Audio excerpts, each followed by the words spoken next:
We have plenty of talented people in this church, do we not? I'm like just amazed. They sent me the video and the graphic earlier this week. I'm like, you guys are awesome. I didn't feel jealous that I didn't have too many talents. I was just grateful that people who do are in this community alongside me.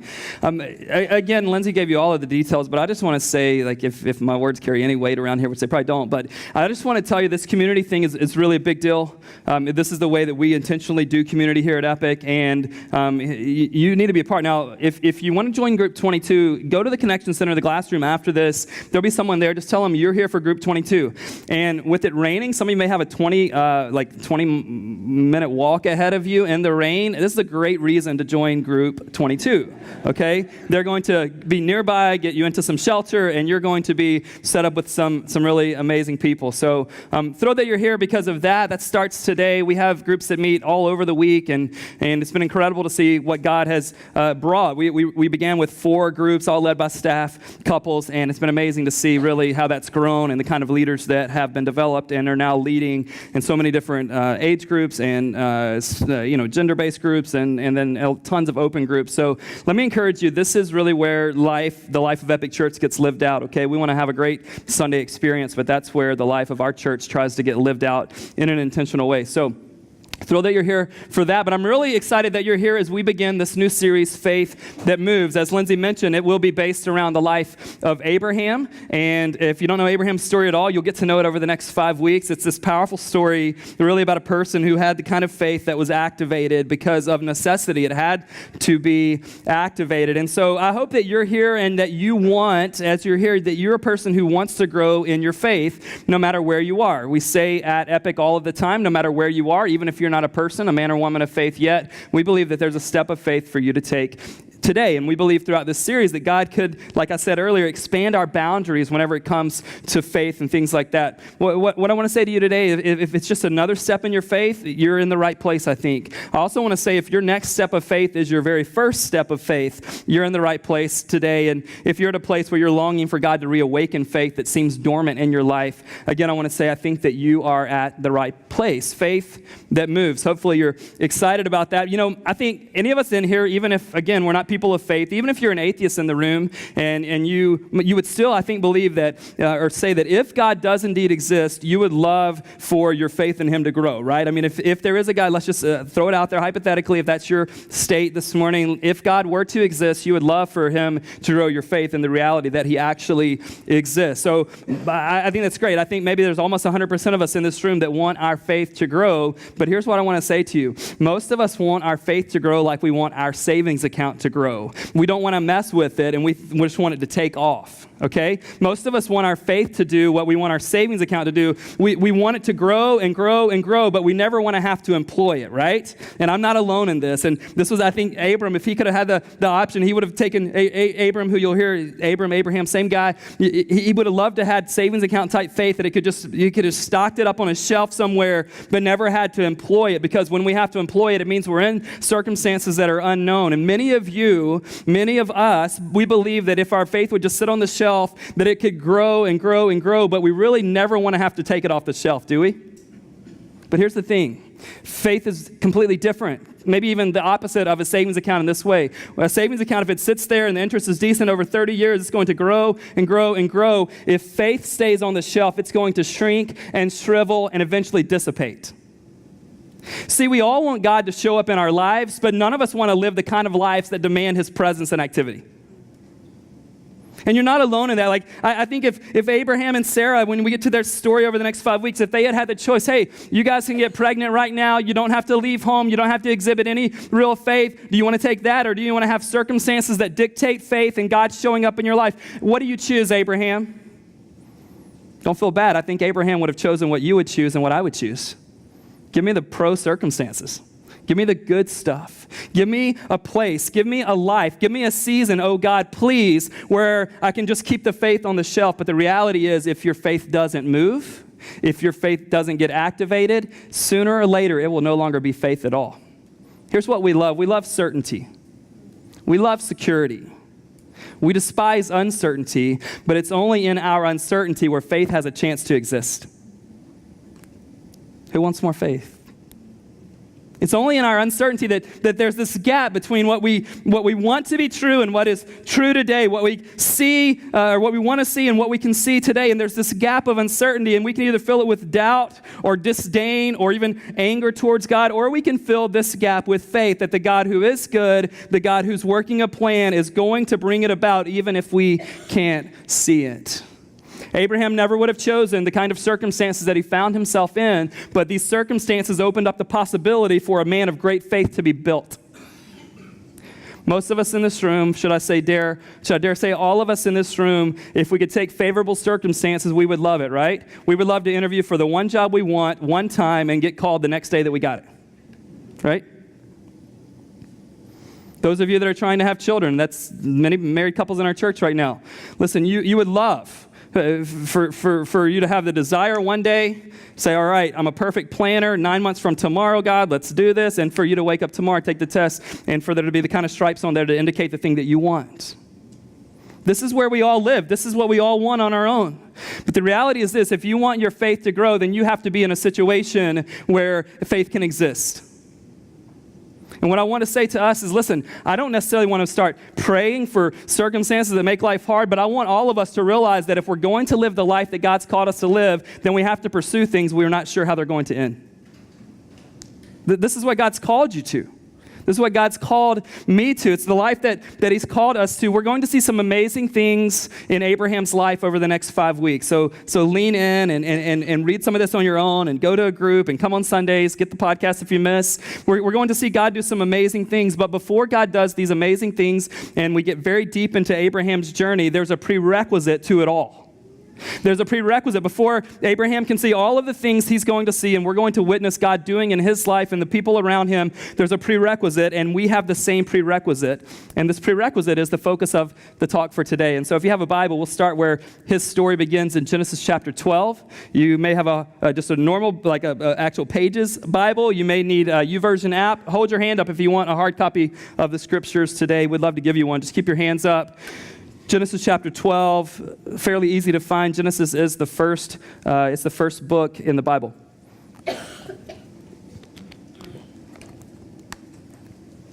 don't know if it's possible, if we could tone down these lights a bit. I know we've been messing with them all week, but my pupils are about to shoot out of my eyes, I feel like. So, those of you that think I'm staring at you, I'm not. I can't see anything. Everybody's like, Ben, you were looking right at me. No. Genesis chapter 12. Let's stand and look at this in just a second.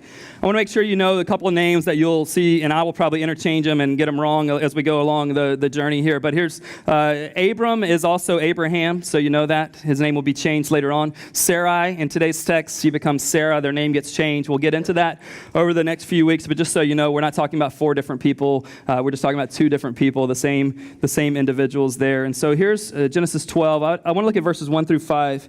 And remember, we're looking at, this is the prerequisite for Abraham, and this is the prerequisite for us if we're going to step into what God has for us. Here's what the text says. Now the Lord said to Abram, "Go from your country and your kindred and your father's house to the land that I will show you. And I will make of you a great nation, and I will bless you and make your name great so that you will be a blessing. I will bless those who bless you, and him who dishonors you I will curse. And in you, Abram, all the families of the earth will be blessed." So Abram went as the Lord had told him, and Lot went with him, that's his nephew. Abram was 75 years old when he departed from Haran.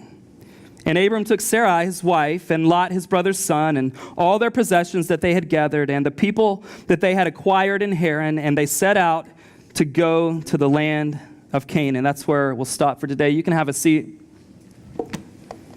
This whole idea of this prerequisite, before we get into the really amazing things that God does in Abraham's life, you've got to understand what's going on first. Right off the bat, where we enter his story is the place where this thing begins. He's 75 years old. God comes to him and says, go, or another translation might say, leave. So Abraham, go, or Abraham, leave, and it tells three things that he's supposed to leave. And it's progressive in nature. And so if you think, and I'll try to do this with my hands, but if you think in terms of the concentric circles or the circles around Abraham's life, it first says, leave your nation. And so this is really outer edge of the circle. If you think about just multiple circles here that I'll try to get down if I can for a visual effect. But he's talking about leave your people in terms of his nationality, in terms of his ethnicity, in terms of his race. Abraham, leave your country. And so, and then he goes next and he says, leave your kindred. And just as I understand it anyway, a kindred would be several families that would make up a clan, if that makes sense. So you've got this whole, like the entire nation, and then you've got kind of his cluster, the people that he would be closest to, the people that he was living in community with. So it's like, leave your nation, leave the cluster, leave the clan, leave those that you're in community with. And then it gets even more interesting as it says, hey, outside of your wife, leave the person and the people that you're closest to. Leave your father's household. Not only did this mean that he would have to distance himself from his father in a relational way, but his entire source of wealth and income was distributed because of what his father's household had. Now he's going to be sent some things with him. So he's leaving his country, he's leaving his clan, and he's having to leave his father's household. And what Abram discovered before God was going to do all of the other things that if he was going to step into the future God had for him, he had to be willing to leave the familiar. And this principle is true throughout Scripture, it's true throughout history, and it's true in my life and in your life. If we're going to step into what God has for us, we must be willing to leave the familiar. If we're going to step into what God has for us, we must be willing to leave the familiar. And just so you understand, you're like, okay, Ben, we see this in Abraham's life, but why does it have to be true for all of us? It's just true. It's true in the Scriptures. It's true throughout history. It's true in my life, and it's true in your life. This is the prerequisite. We must be willing to leave the familiar. Let me just give us a couple of examples here. Think about Jesus when he called his first disciples. He went to the first ones, Peter and Andrew and James and John, and he said, guys, follow me. And what did they have to do on the spot? The last word is familiar. The first two is leave the. They had to leave the familiar. In fact, the text says in Mark chapter 1, it says that whenever Jesus said, follow me, that these guys who had only known fishing was their familiar. It was their familiar hobby. It was also what put food on the table, literally and figuratively. It was the thing that they knew. It was what they knew best. It says as soon as Jesus said, follow me, immediately they dropped their fishing nets, they got out of their fishing boat, and they left their father who had taught them how to fish, because in order to follow Jesus, they had to leave the familiar. And here's how this is going to play out. And you'll see this time and time again, even this morning. You're going to hear God saying things, whispering things into your heart about what's ahead for you. But if you don't leave the familiar, it really won't matter what's ahead for you. You and I must, this is true all throughout Scriptures. All throughout the Scriptures. And familiar can be anything. It can easily be a geographical thing that's familiar. It can be a relationship that's familiar. It can be a way of life that's familiar. It can be an addiction that's become familiar. Some other sinful habit that's become familiar. It could be your job. It's familiar. You don't love it. It's just familiar. And so think in broad terms here about what God might be asking you to leave, although it's very familiar in your life. You see this in verse 1. God says, go. Go, Abram. And then if you just go down to verse 4, I love this. It says, so Abram went. Now, maybe there's some conversation left out. Most of us would have tried to rationalize this with God, right? Like, God, go. You haven't even told me where. But it says, God said go, Abraham went. God said go, Abraham went. That sounds really novel, but here's a word that this is. This word is simply this, obedience. Obedience. Obedience in its most elementary form, although we know this, we don't live it out all that well. Obedience is doing whatever God says to do. Doing whatever God says to do. God said go, Abraham went. God said go, Abraham went. God said leave, Abraham left. Obedience is doing whatever it is that God calls you to do. One commentator that I read this week says that when it comes to disobedience, there are really only one of two reasons why you and I disobey. We either don't care what God has said, or we do not trust what God has said. You either don't care what he has said, Like, so what, God? I've got my own thing going. I make a little better God than you do, or you don't trust what God has said. So if there's disobedience presently in your life, yes, I'm sure you, like me, have tried to justify it. You've tried to rationalize it. You've given great responses to God and other people in your life for why you're not doing the thing God's called you to do, but it really comes down to one of those two things. You don't care what the Lord has said, or you do not trust what he has said. Which is it? Which is it? Whenever I talk to our church and talk to people individually, I think it's really important for us to get to be keenly aware of what our part is in any situation and what God's part is in any situation. Okay? You'll hear people, there are even churches that say, hey, it's all up to you. There are other churches that say, hey, you don't even have to do anything. God's going to do it all. But what I see in my experience looking at the Bible, my experience of thinking about my own life, I see in most scenarios, God gives me a part to play and God has a part to play. Now, I'm thankful that he's taking the leading role. Anybody else? Others are like, no, Ben, I'm the star of this. It's a terrible, B-rated movie, but I'm the star. There's a part for us to play and a part for God to play. Same thing with Abram here. Abram's part, go. Trust. Obey. Look at God's part, though. Don't miss this. This is a pattern. Abram's part, go, trust, obey. And here's what God says at the end of verse 1. Here's God's part. I will show you. Verse 2, here's God's part. I will make you. Verse 2 more. Here's God's part. I will bless you. Verse 2 still, God's part, I will make your name great. Verse 3, God's part, I will bless those who bless you. Verse 3, God's part, I will dishonor those who dishonor you, I will curse.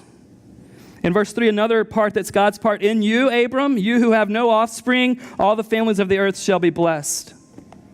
When God calls you into something, when he calls you to leave something, there is a part for you to play and there's a part for God to play. My part and your part is going and leaving when it's time to go and leave. Our part is trusting. Our part is faith. Our part is obedience. God can do the hard stuff. Do you remember when Jesus came to the disciples, the thing I just mentioned out of Mark 1? He said, follow me, the disciples' part. Are you with me? Like, Ben, what's my part? I'm a new Christian. Ben, what's my part? I want to reawaken my faith that's been dormant. What's my part? My faith has been stagnant. Your part is to follow me. And here's what Jesus says. You guys follow me, and then he does a play on words, and I will make you fishers of men. You follow, I will make. You follow, I will make. You leave, I will make you. You leave, I will show you. You leave, I will bless you. God is never going to ask you to play his part for a few reasons. Most prominently, you would be terrible at it. Secondly, he's not giving away his part. Third, you could never handle his part. But you can leave the familiar. You can trust this God. You can obey this God. Our part, God's part. Later on, you're going to see that God makes this amazing promise one night to Abraham. He takes him outside and he says, look at the stars. And he says, there's tons of stars out there. Apparently, he didn't live in an urban context. But God says to him, can you count the number of stars? And Abraham's like, are you serious? No way. He says, so shall your offspring be. Which is one thing to know if you have a few children and you can think about grandchildren and generations to come. But when God says that to you and you're 75 years old and you don't have a child, and hey, don't miss the humor or the truth here, but when it came to the reproductive issue, Abram and Sarai were going to do their part. Everybody understands that, right? I've got a slide just in case. Just kidding. They're going to do their part for 25 years from this promise to the delivery of the promise. But only God can open the womb. Don't miss that. One of the most frustrating things for me, and it's happening in my life right now, is to get to a place where I realize I can't do anything about it. I hate that place. I love being able to research things, find it, and come up with an answer, and then feel really good about how smart I am. Thank you, Google. But I'm at a place, and all of us, if we're going to follow God, we're going to be at places. It's not going to matter how smart you are. It's not going to matter what your history is. It's not going to matter how good of a Christian you've been. It's not going to matter what your knowledge of the Bible is. You're going to be able to do nothing about the situation that God's calling you into, and there you have a decision. Will you rest in your part? Do whatever he asks you to do, but realize only God can open a womb. Only God can give you a job you're not qualified for. Only God can bring your children who have left the faith back to him. Do your part. but trust God to do his part. I want to show you something. You don't have to turn there, but in Hebrews chapter 11, it's known as the great chapter of faith in all of the Bible. It recounts some amazing things about men and women just who had massive faith. They had this faith that moved, and God did great things because their faith moved. And we'll refer to this a few times in this series because there are a number of verses about Abraham's life. I want to give you just three, and hold your place in Genesis 12. We'll be back there. But in Hebrews chapter 11, verses 8 through 10, it gives a summary. Remember, this is written in the first century. It's looking back at Abraham's life. Abraham was alive somewhere in around 19, 2000 BC, and so that's when his story is taking place. Here's what it says about his life, though, looking back on it. 11, 8 through 10. By faith, the author says, Abraham obeyed when he was called to go out to a place where he was to receive as an inheritance. And when he went out, not knowing where he was going. By faith, he went to live in the land of promise as in a foreign land, living in tents with Isaac and Jacob, heirs with him of the same promise. For he was looking forward to the city that has foundations, whose designer and builder is God. It's a powerful summary of his life. Here's what it says about him. It says he did this by faith. He had the kind of faith that had to move because his circumstances weren't adding up to what he wanted them to be. By faith, Abraham went out not knowing where he was going. Not knowing where he was going. It didn't matter. He didn't need a GPS because he didn't even know where the destination was. By faith, he went out not knowing where he was going. He had no idea of the circumstances that awaited him. He had no idea where he would land in the end. He had no idea what it would be like. Were the people there like him or would they terrify him? He had no idea what he was supposed to do, really, even when he got there, but he went. Now, we get so caught up in being attuned to our current circumstances that we allow our current circumstances to dictate what we think about what's ahead. And that makes sense unless there's a God that steps in and says to do something anyway. So he didn't know a lot of things. And when God calls you to step out on the water that we sang about a little bit ago, you're not going to know exactly the waves you're going to encounter and how long they're going to beat against you. But you need to step out anyway, not based on what you know, but based on who you know. Abraham had no idea where he was headed. God's like, hey, just leave and I'll get you there when you go there. Not saying this is a great strategy when it comes to your job, right? If you don't have another one, but unless God tells you to leave it, even without a promise of a new one. And so he goes, not because of what he knows, he goes because of who he knows. And here's how you and I do this. Here's how I do this, okay? You're probably more righteous than I am. But how I do this is if I can't sort of cross the T's and dot the I's and it all makes sense to me, I kind of stay in the seat that I'm already in. I know I'm alone in that. You people of great faith.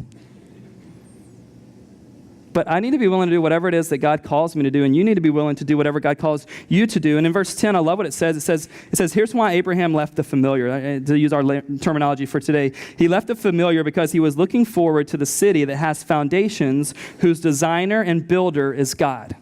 I love that. I think it's pointing to the eternal city, but even in an earthly sense, I think the same thing is true.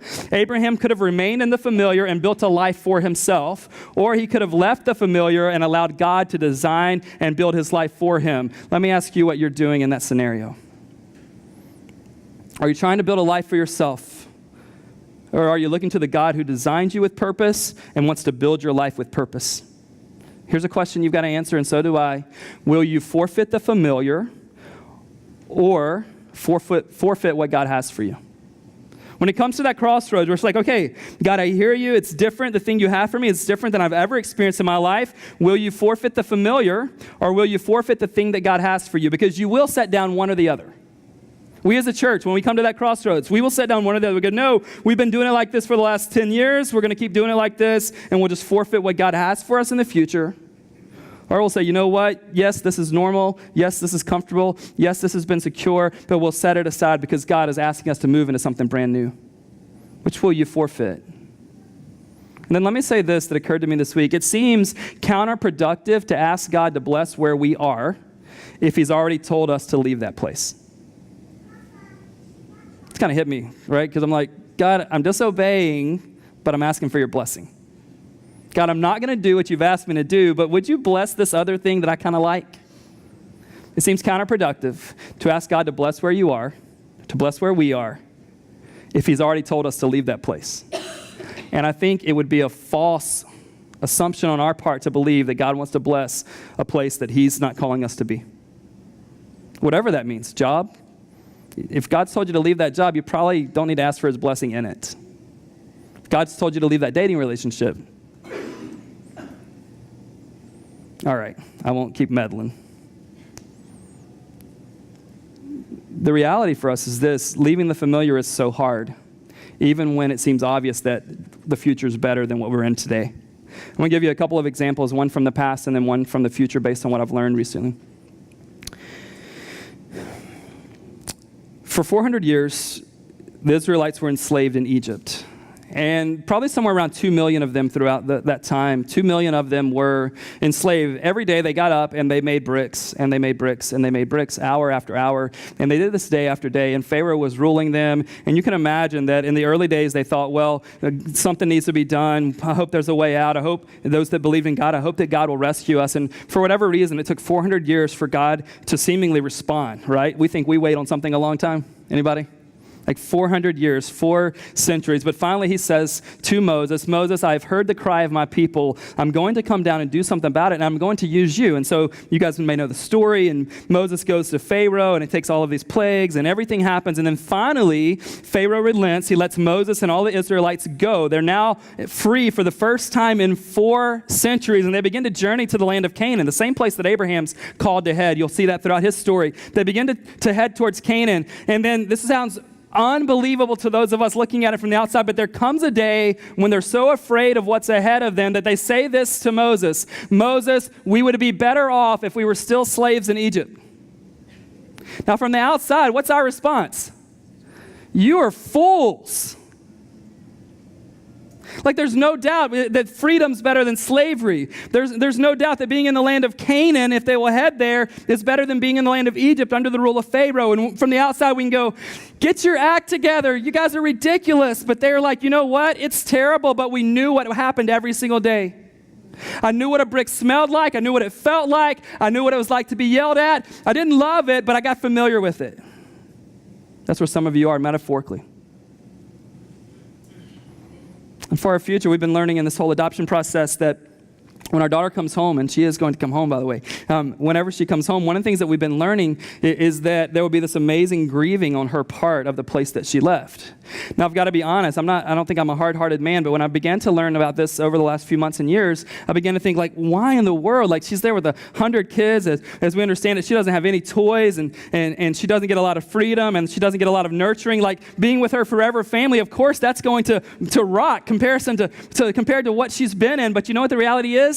Even though that would never be what someone would choose, it's what she's known. Some of you right now, you know what you're in the midst of is very unhealthy and even sinful for your life, but it's just so incredibly familiar to you, you can't imagine leaving it behind. And you don't need to hear a talk today why that's bad for you. You already know. You know that there was an expiration date a few days or weeks or years ago in the dating relationship you won't get out of. You know there is. You already know that habit, that thing that you think you'll be able to get rid of any other time, you know it's destroying you and those closest to you. You already know it. And you already know that you're staying at that job for the paycheck and because it's familiar, even though God's called you to leave and do something else. You already know it. And I get it. Leaving the familiar is so hard no matter what the promise of tomorrow would bring. But if God's called you to leave, He's not going to forsake you when you leave. If God's called you to leave, there will be things that won't be unlocked until you do. Leaving must precede following. Leaving must precede following. To move into a life of generosity, you must leave a life of greed. To move into a life of freedom, you must leave a life of habitual sin. To move into a life of community, you must leave a life of isolation. Look at verse 5 from Genesis 12. I think this part's so important. I'm going to bring it back on the screen for you. Genesis 12, verse 5. I just want to read it and then make a few astonishing comments to me at least. It says, and Abram took Sarai his wife and Lot his brother's son and all their possessions they had gathered and the people that they had acquired in Haran, and they set out to go. Listen, some of you've already prayed about it. Well, let's back up. God has already spoken to you about it. You've prayed about it. He still says yes. You've been planning for it.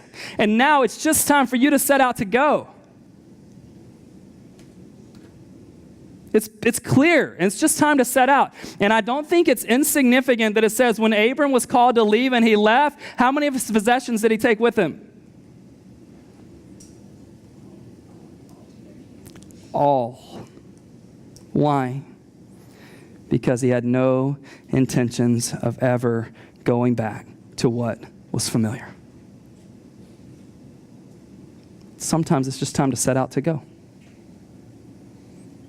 Faith has to move.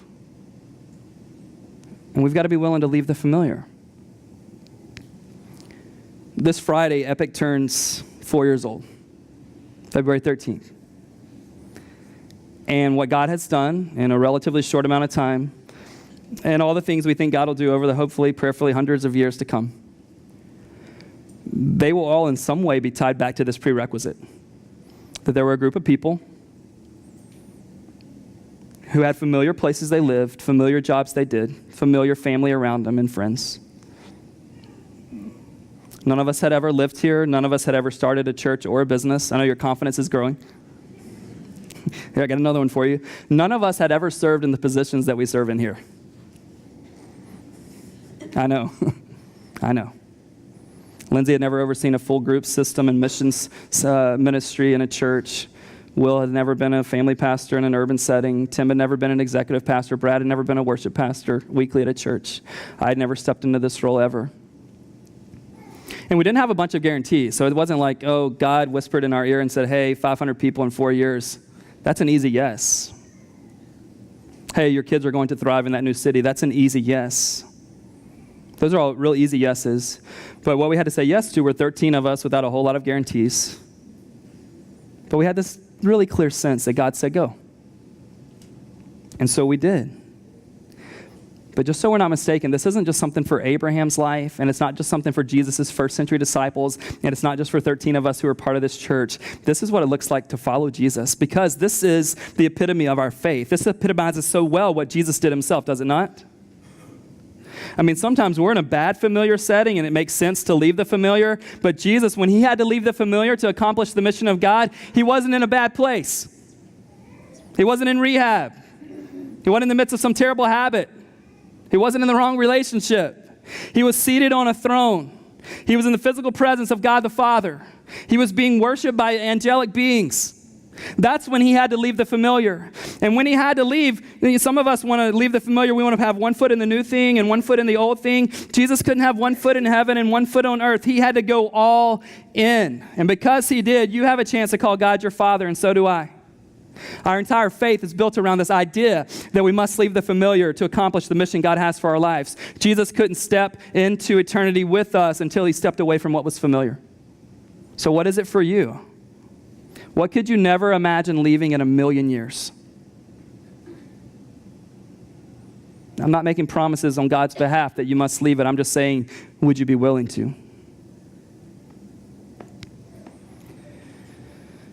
Is it going to be scary for you to leave? Absolutely. Is it going to be new? Yeah.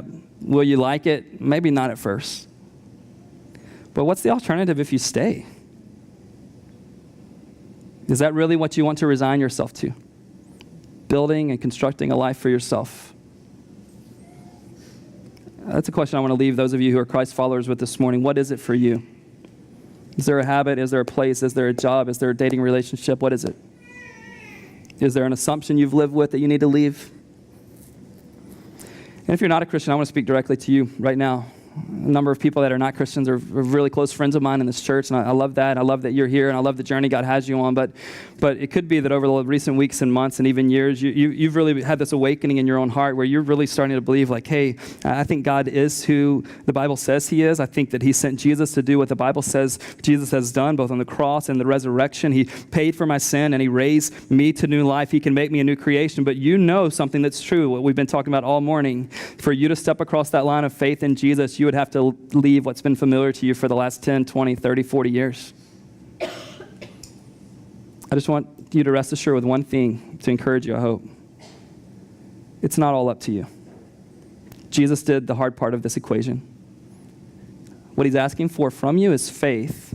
And remember what he said? You have faith and I will make. You go and I will make. You follow and I will make. God is able to make you into something that you cannot make and do not have to make for yourself. I pray that you would step across that line of faith this morning. Speaking of praying, would you all pray with me? I'm a little bit excited about this series, if you can't tell.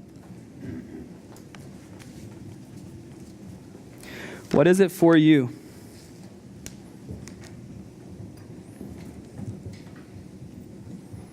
What's a place that's comfortable, secure, you think, and familiar, and God's going, it's time to step out. It's time to walk away. And not with one foot in the new and one foot in the old. It's time to, if he's called you to leave, it's time to leave, period.